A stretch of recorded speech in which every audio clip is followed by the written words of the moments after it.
What's up, guys? Welcome to the Hunter Be Hunted podcast. Got my buddy Zach Randall on here from North Carolina. It's a little bit warmer down there. A little bit. So what's up, man? Not much, brother. Had a day today. I actually got baptized this morning. Oh, shit. You never been baptized? I have when I was a baby, man, but I've done a lot of shit since I was a baby. Oh. And then things, man, I've been pushing it. And my wife actually signed me up the other weekend. It's funny. We were just out drinking, hanging out, and she registered me and her and one of our other good friends. And the date came upon us, and we showed up this morning, went under the water, and came out. So still in that known, figuring some stuff out. I'm trying to lean into it. You know, I don't know how religious you are, if at all. But no, I am. I'm not a big church goer, but definitely believe in Jesus. I believe you got to find the right one, man. For you, it took me a long time. I was raised into it. I was just, my whole family, drags you when you're a kid. You don't really know anything about same anything. Here. Yeah. But you have a lot of questions about what it all means and why we're all here. And I'm that type of guy too. I gotta know. I gotta have answers. I can't just go through life just and not knowing nothing. So the more stones you turn over, the more stuff is. It's hard to believe in coincidences on certain things. Me sitting here talking to you is a blessing. That's true, man. Over, I'm sure you can relate. We're crazy kids. But how old are you? I'm 23. Okay, so you're still a baby, dude. Yeah, how old are you? 33. No shit, you're 10 years older. All right. Yeah. I was your age. That's when I was just flirting with the devil, man. And I'm still a cowboy through and through, but I've lost enough people to understand how fragile it is. Life. Yeah, 100%. I've done some stupid fucking stuff for sure. So. Keep your enemies close too. I read everything. I'm open to everything. I used to be real closed-minded and thought I had it all figured out at your age, man. And life will quickly teach you that you don't know shit. So, yeah, I kind of learned that, joining Keaton's thing there, Limitless Society and stuff, and that opened my mind up quite a bit. For sure. Good, dude. I'm glad you got something out of it. Not that I did it. I really, I think I had just cold DM'd him one time. He posted the very first post of his gun safe, the new one he built with all the lights and all the crazy shit. Even like he's got any crazy, awesome guns. He's got a bunch of flashy stuff, which I love flashy stuff. Yeah. But, I cold like, yo, let me send you some grips, the grips that I made. Yeah, and he responded, but he was, how he is. His answers, if you've ever talked to him or tried to, his answers are real. He's just a busy dude. I get it, man. I'm a small fish. I'm a nobody. Yeah.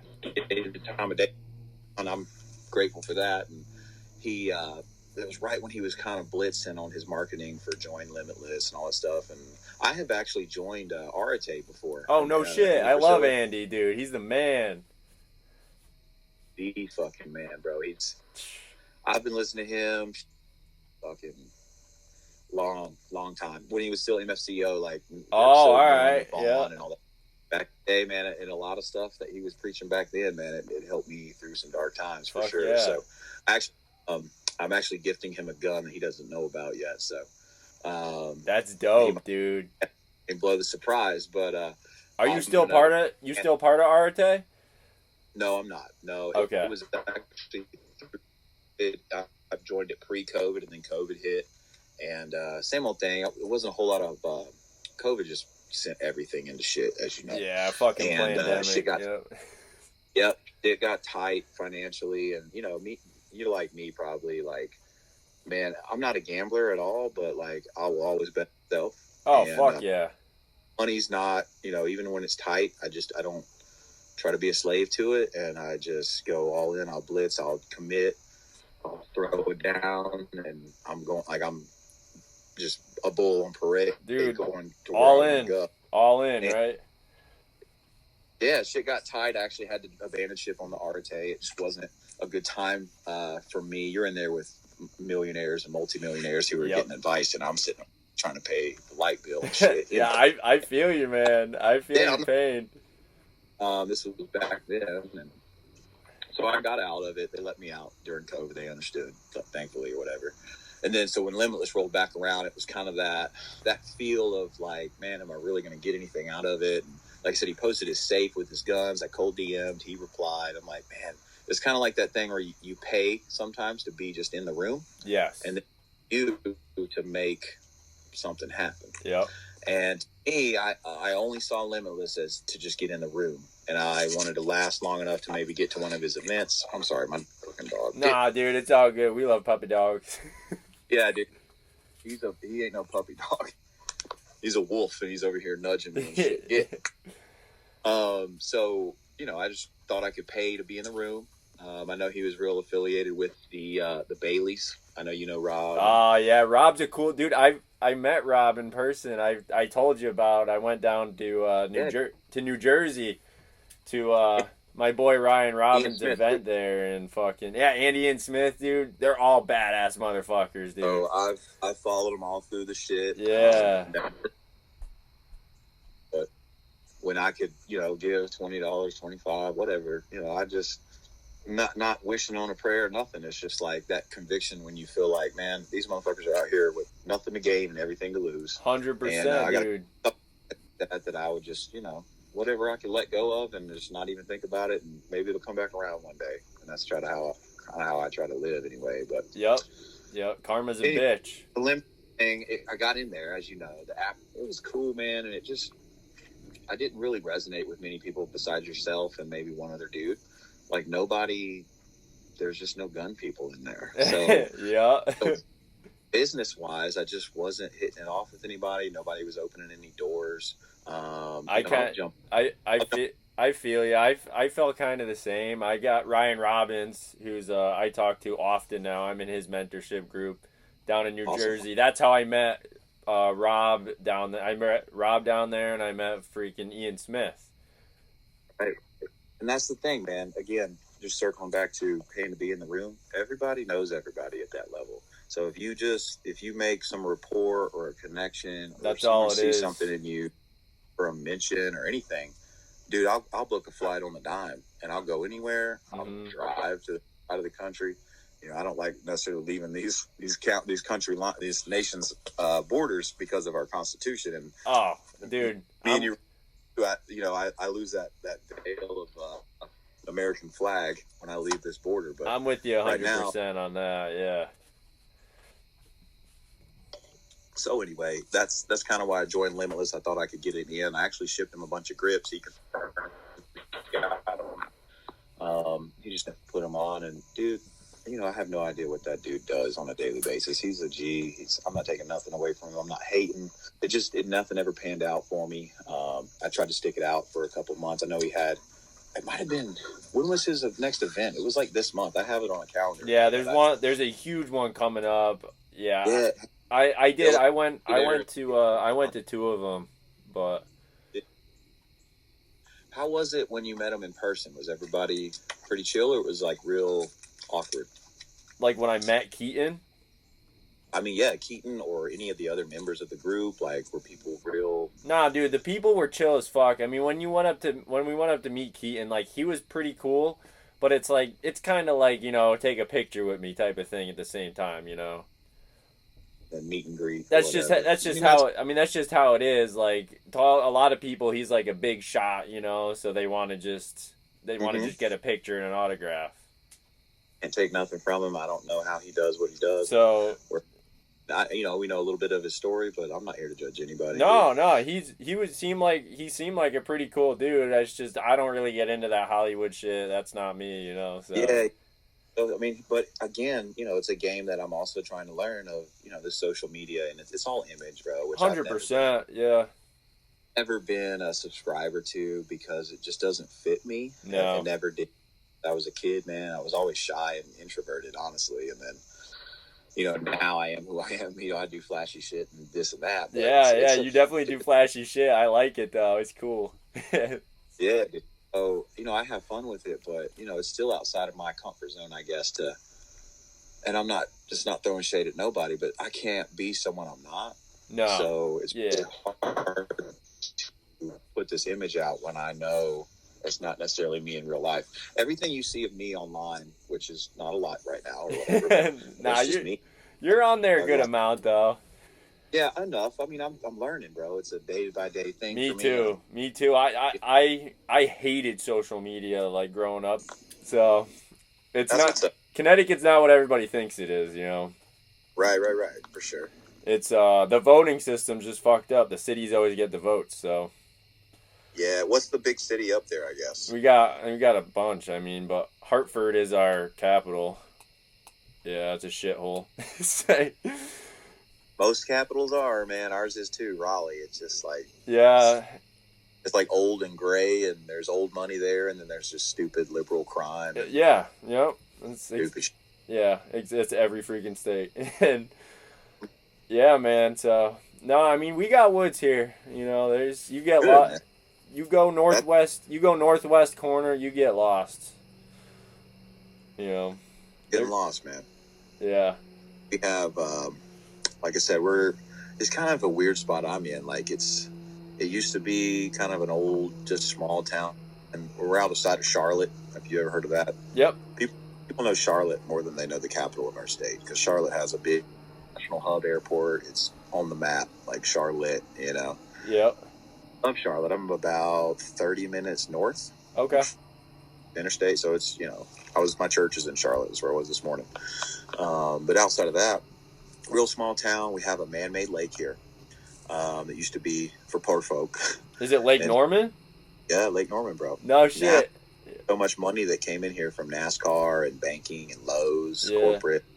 Been here, man, and you can't touch lake houses for less than $1 million now, dude. Yeah, no, I know Lake Norman very well. Everybody wants to live. Do you really? Have you been here? Yeah, everybody wants to live there. I don't know why. It's an influx, and I'm a real estate agent, so I can't complain too much. I know there's they moved to Lake Norman, some kids from my town, actually. Dude, hit them up. Let me know. So, 'cause I'm from... I don't know if they're still there, but they did move there. Them and their parents, a couple of years ago, they moved to Lake Norman. They lived on the lake, so... Yeah, it's a beautiful lake. The water's nothing to write home about. I don't know how big it is. I don't know how big it is, but it's like... The lake... It's a large lake, but it's not. It ain't like no out west lakes or nothing. You can go from tip to tip in, you know, an hour or two. Okay, that's pretty big. Yeah. Yeah. But yeah, it's decent. It's big enough to get away from get away from people you don't want to be around, or do your own thing or whatever. And there's funny because there's $1 million, $2 million, up to like $8, $9, $10 million houses, and sometimes they're right beside a single wide back from the 70s. It's still steady living, man. So it's a weird right now. It's cool. I mean, I'd take the single wide all day, you know. I'm with you. But yeah, it's fun, man. I buy and sell. I tell everybody I buy trap houses and sell lake houses, just because I'm from here and I know everybody, man. And it's very helpful in business for that. Yeah, I know you're a realtor, so yeah. Man. So, but yeah, I do that, and then obviously alongside of the grip stuff, which is kind of how we and you met through. Yeah, pretty much, yeah. But so, how'd you start your business with your grips? It's a very complex story. Yeah, it dates back a ways or whatever. Honestly, how I physically did it was I used to, back in the Andy Frisilla days too, when I was listening to him, I was a car dealer. Okay. This is all real estate, never, all pre that. So you're salesman through and through then. Well, yeah, but if you knew me back then, like I was just introverted, like just not who I am now. So, you can be anything you want to be if you want to be. That's right. Walk and prove of that. But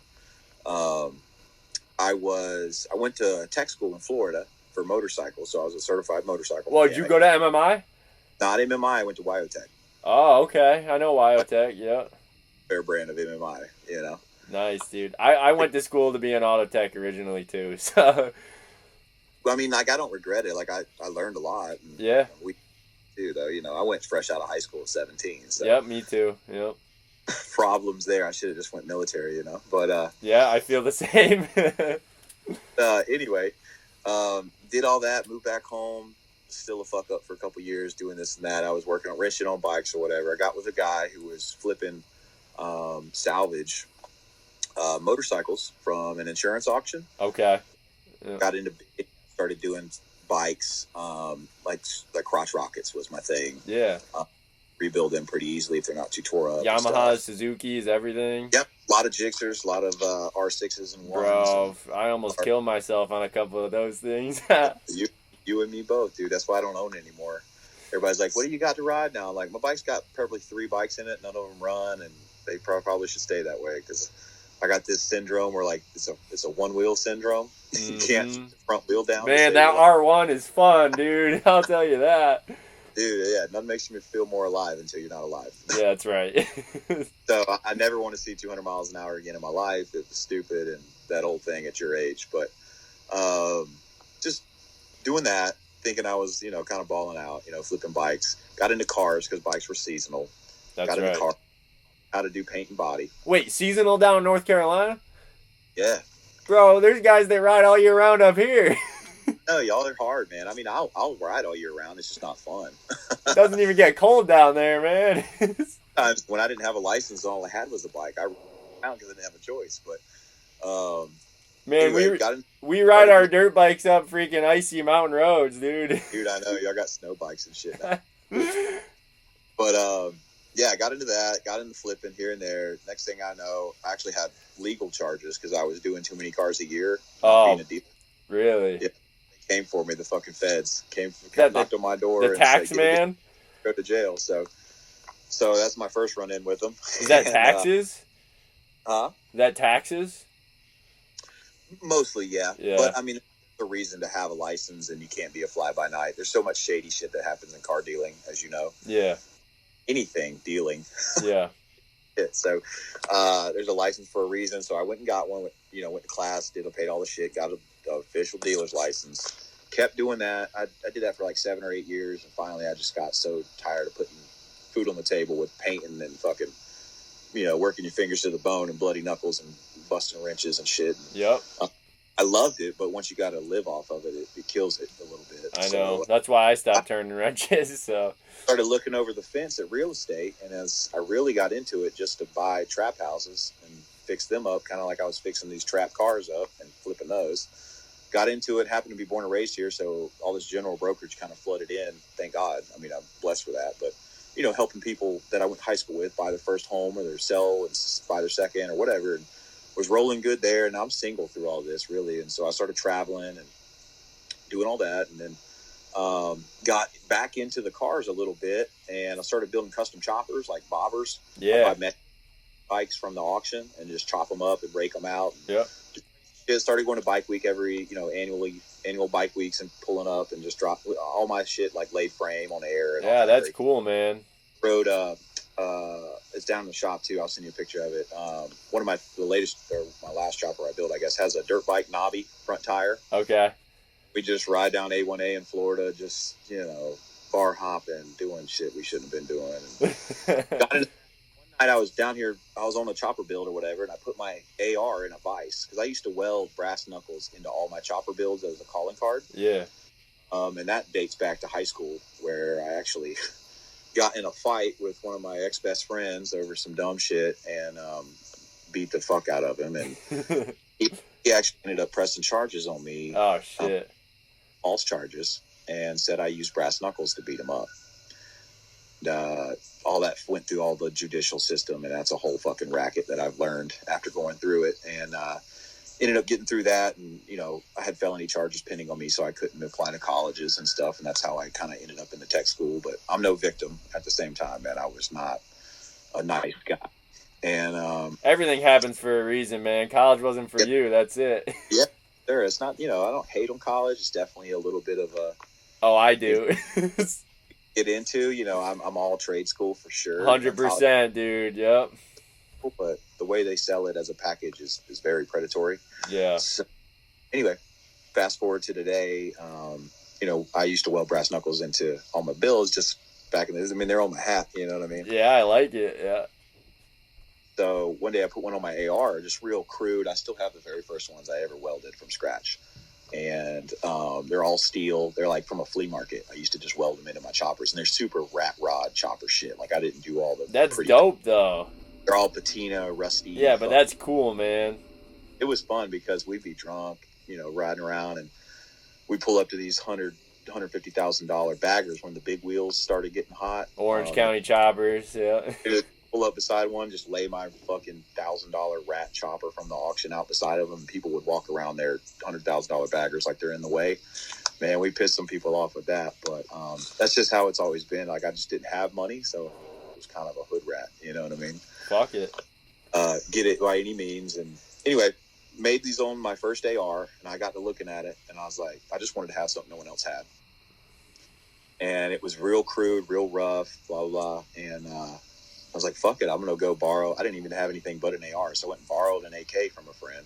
Made one for an AK. I borrowed a Mossberg from my cousin, went and made one for a Mossberg. And I got all these like real rough, like caveman looking prototypes, real rat shit. And got with a buddy from high school who does CNC, CAD, all that stuff. And we started playing around with machining. The original thought was just go straight billet. And then I went to a SHOT Show on 2 days' notice. Yeah. After I popped him to another buddy of mine that's real connected in the scene. That's cool, man. I've never been to SHOT Show. I'd love to go. Either, bro. And he's like, bro, I like what you got. He's like, I got a room at the Luxor. We're going to SHOT Show in 2 days. Find a ticket. I was like, fuck it. Yeah, why not? I booked a ticket and went out there. He just kind of sponsored my stay and shit because he liked my shit. And went to SHOT Show. I met some guys who do injection molding, plastic. Yeah. I was today years old when he told me about it.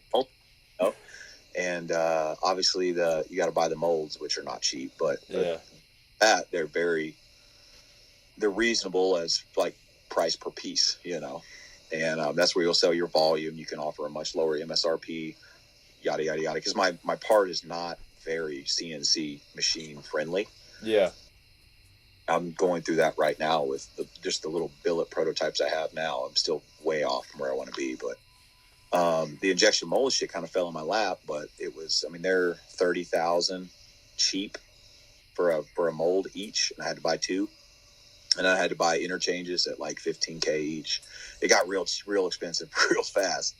But I just again bet on myself and went all in. I was like, fuck it, I'll sell everything I own and put my life on this shit. And so did that, got the molds made. This was all through COVID. That was a fucking headache in itself. And got them to my guys. They're all printed not printed, but molded in Pennsylvania is where they're molded. Oh, and all right.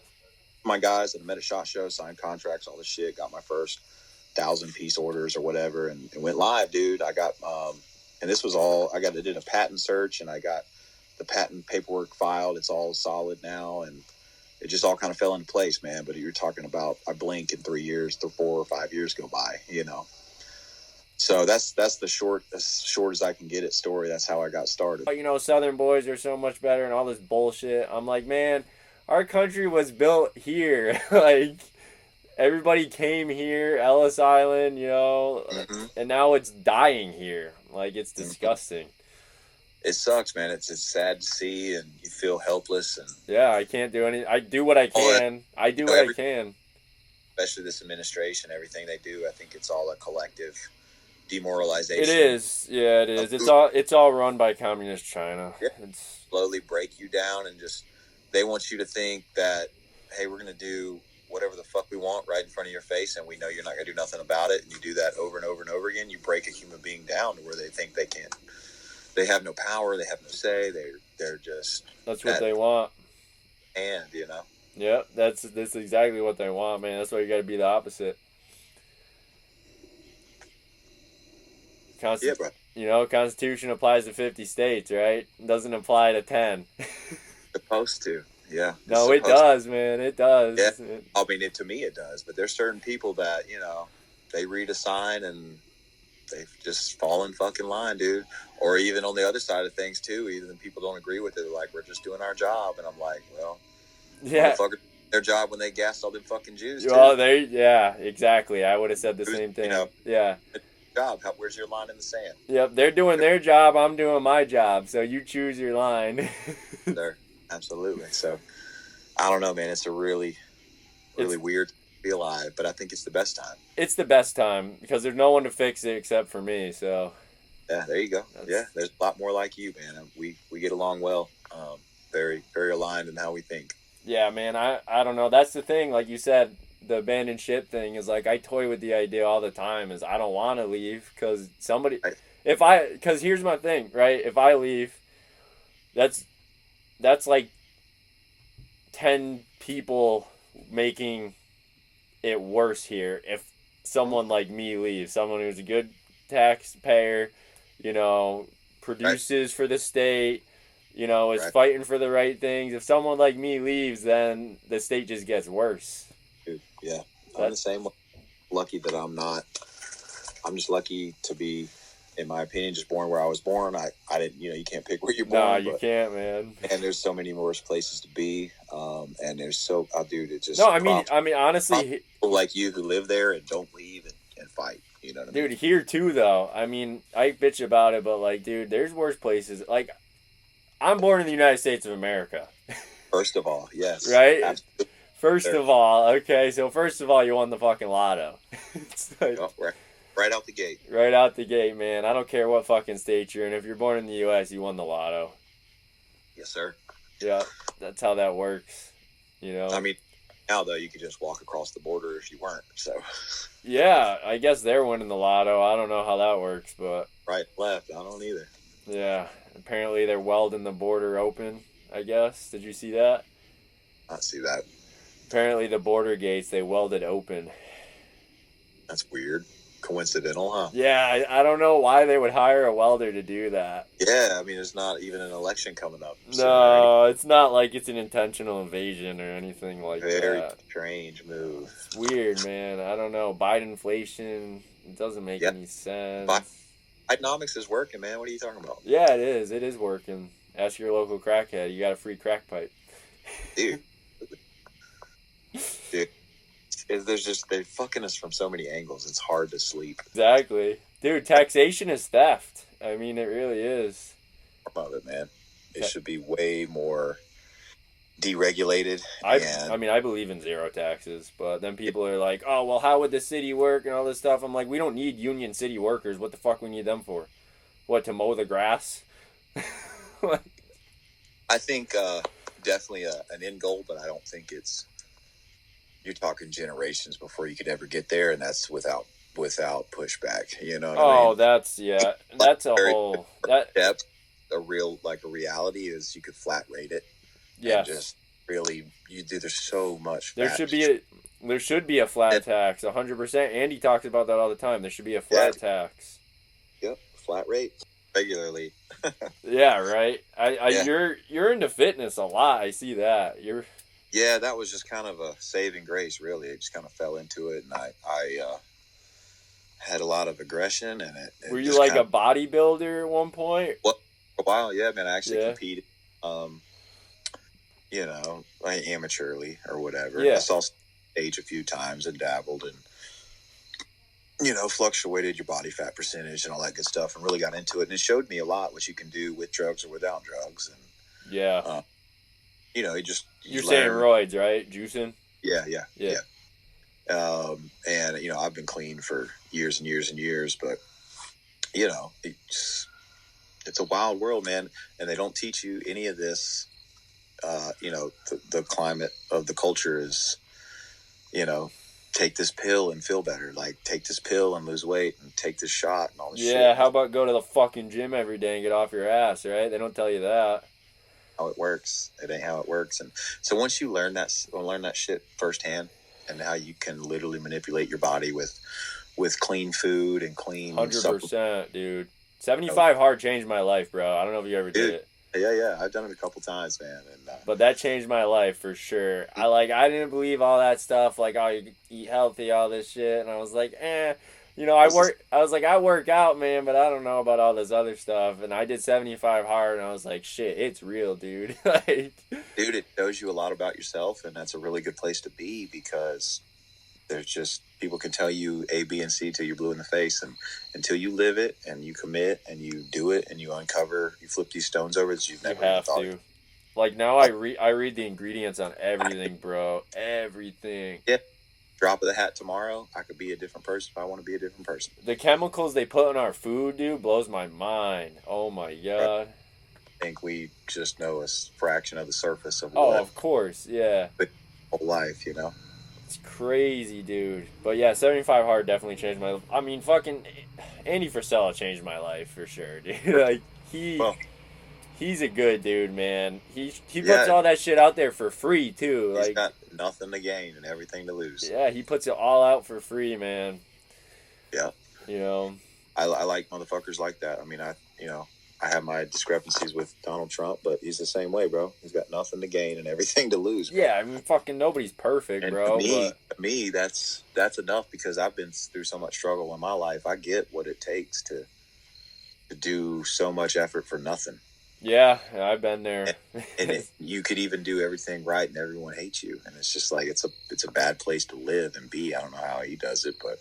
$1 billion probably helps a little bit, but yeah, he's got more than that. But yeah, it's like still though, Dad, he's still a human at the end of the day. Like yeah, you said. But I think he lost like $8 billion being president.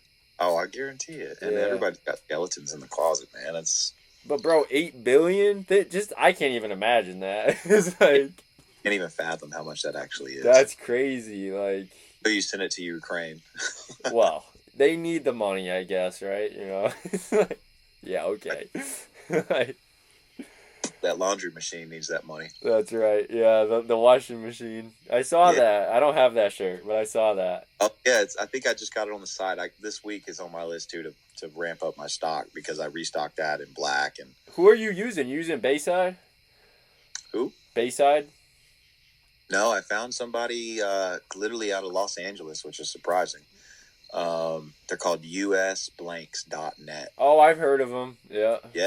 I just on them and reached out to them, and when you call the number, it's like some chick running it off her cell phone. I'm like, this is us, and then all of a sudden, she gave me some prices, and the shipping was reasonable and fast, and they got here, and the shit was nice, dude.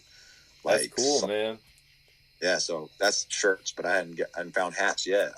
I still got to hit your boy back up. Yeah, bro. Like, so I know all that shit kind of fell out kind of dirty when you got yours and stuff. So yeah, it's fucked up, man. Like I'm wearing the hat right now.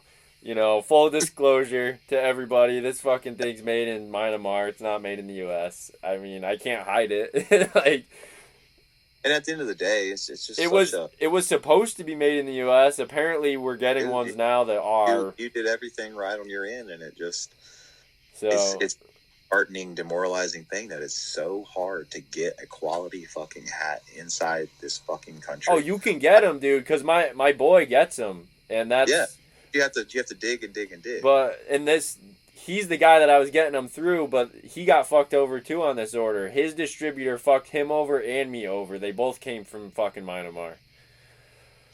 See, that's just it's. And dude, he was pissed, bro. He's a Purple Heart veteran. Like if it's not pocket change, bro. You pull the wrong string on him. Like he's a really chill dude, but like he's got some marbles loose. Like dude, you pull the wrong string on him, dude. He was ripping, dude. Bro. But if you guys hit up me or you hit up Killfoot Clothing or Team Killfoot on Instagram, we can get you hats made in the U.S. 100%. I don't care who you are, where you're from.